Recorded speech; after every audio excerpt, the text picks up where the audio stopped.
good. Right, brilliant. Okay. Right. So let's line that up. Just do a test fitting at the moment, see how it goes.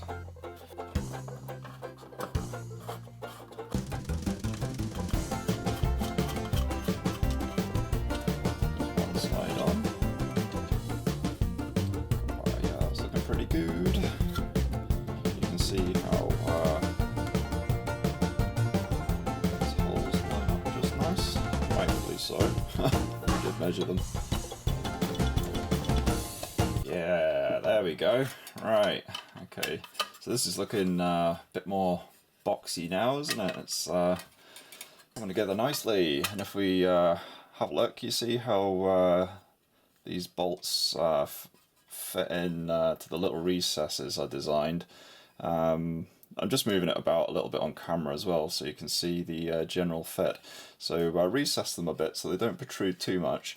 In fact, I've recessed them so they don't protrude any more than the actual text on the text relief on the front. So yes, just anybody that likes random precision and things lining up nicely there. I have left a few gaps in some of the design though for the purpose of letting air into the battery pack. So we've got like this section here. I've left a couple of little holes either side because I thought they'd act as a vent. You've also got this side here.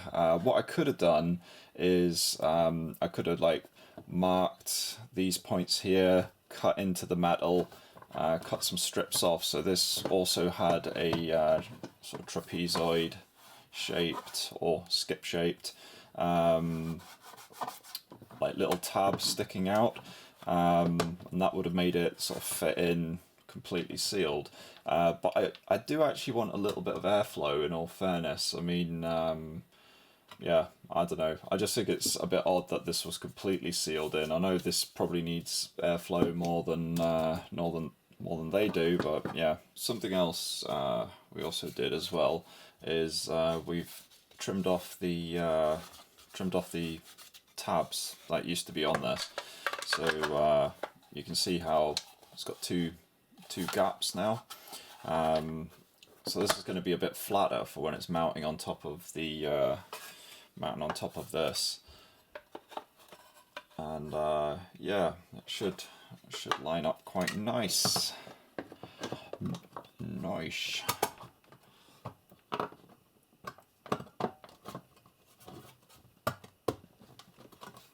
Pushes into there.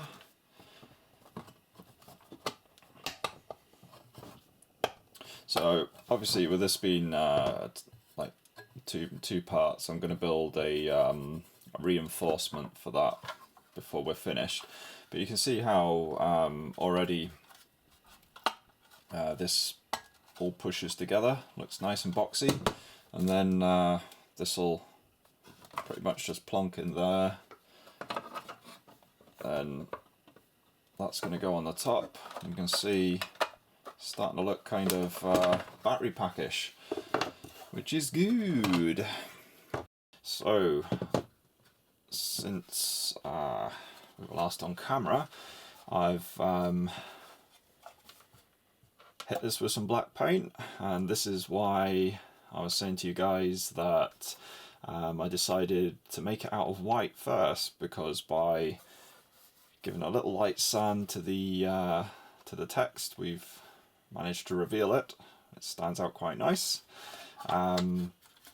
Sort of taking the lazy route really with making the reinforcement in here. I printed off a section of ABS to act as a sort of reinforcement plate, and then I've used some metal epoxy. I mean, in all fairness, they use metal epoxy to glue Lotus Elises together. I mean, they're just made out of extruded aluminium and then glued together. So yeah, pretty certain something which is going to be held together by a bunch of other stuff, like this battery box, it'll do for now. And if it does go wrong, which I doubt it will, we might revisit it at some point. So it does the job for now. the reinforcement at the back, I've made it a little bit longer than the metal, so it comes down and reaches into the little groove in this trapezoid shape here. So we've now got two nice little openings for vents.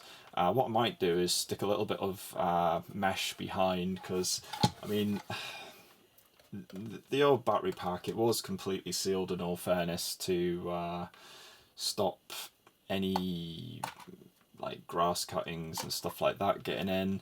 I really don't think that would be the case with this, but yeah, we might put a little bit of mesh there just to stop larger pieces of debris going in. It doesn't really matter because this is completely sealed anyway, more so than the original battery pack was. I mean, just one thin layer and we're straight in at the contacts, whereas this has got multiple layers of sealing. So what else have we done? Well,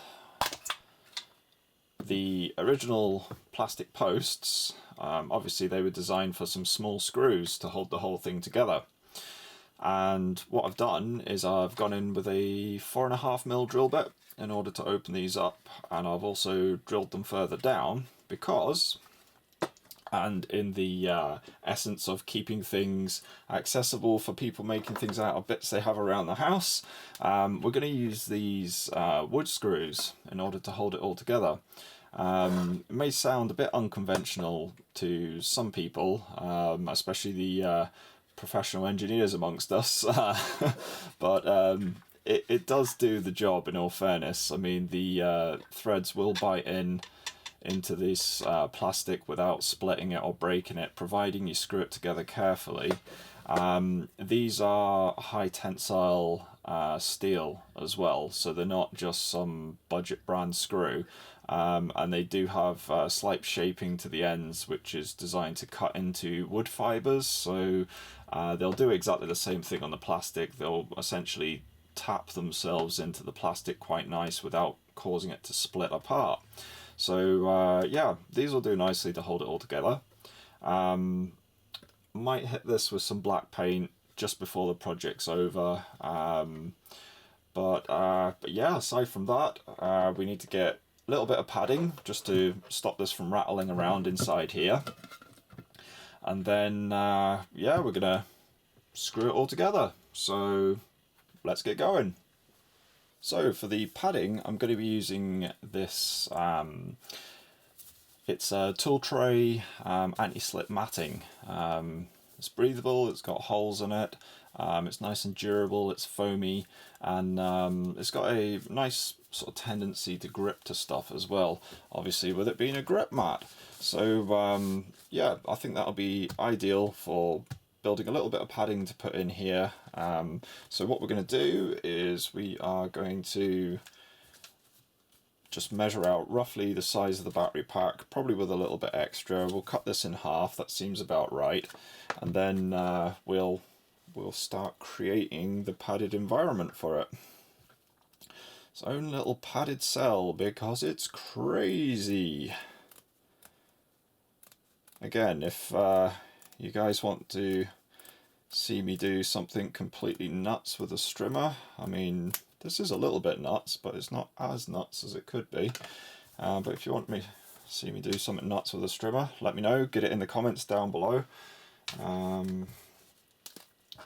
Alright, especially if you're one of my Patreon subscribers. And if you're not already, check out my Patreon page. So that's going to go in there. Got a little bit of padding at the bottom already. So I need a bit of padding at the front, padding at the side. So let's see. How much padding do we need? So we fold it in half. Yeah, 2 times that seems quite reasonable. Okay. So in order to keep that in where it is, it's just that thing down there. It's been a pain. Right, that's that in there. Right, let's fold it like that so it's a long strip, and place that in the bottom there.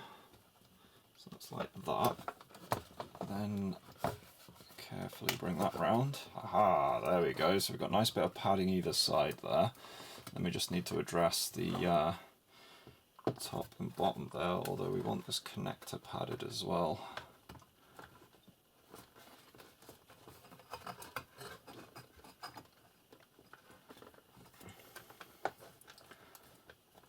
Wanting to keep the connector away from the, I mean it's durable, but I want to keep it away from the screws once they're in, because they do have threads, so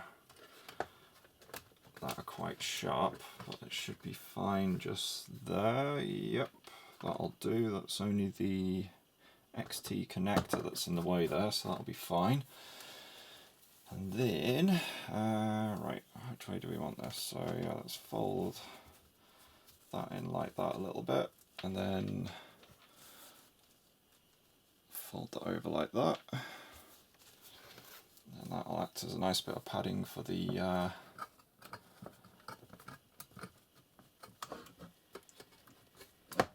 sides.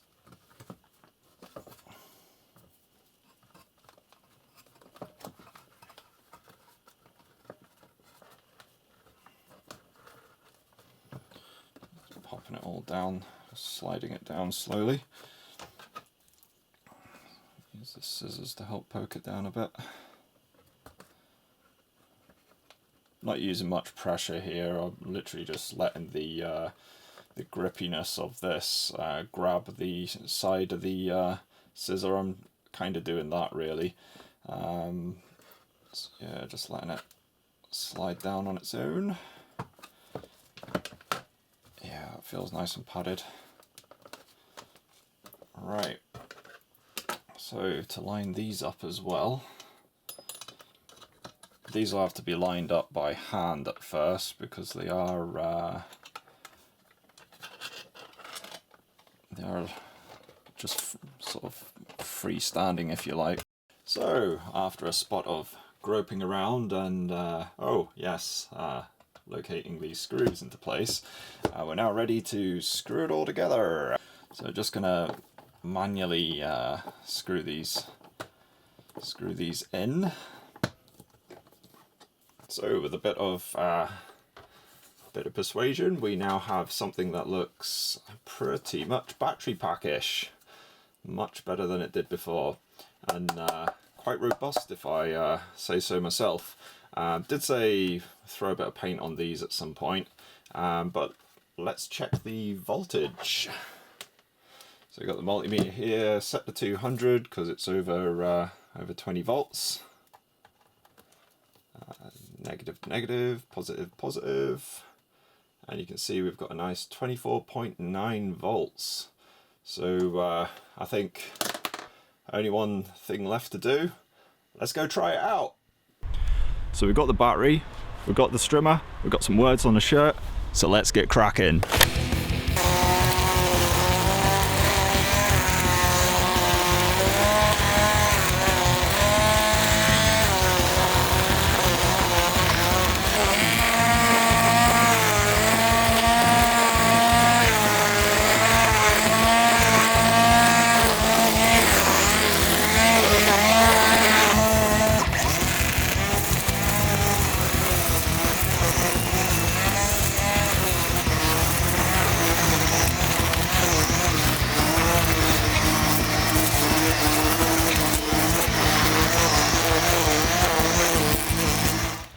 Oh, hello little buddy, nearly didn't see you down there. So, if you like this video, don't forget to like and subscribe, share it with all your friends, check out my Patreon, and see you next videos!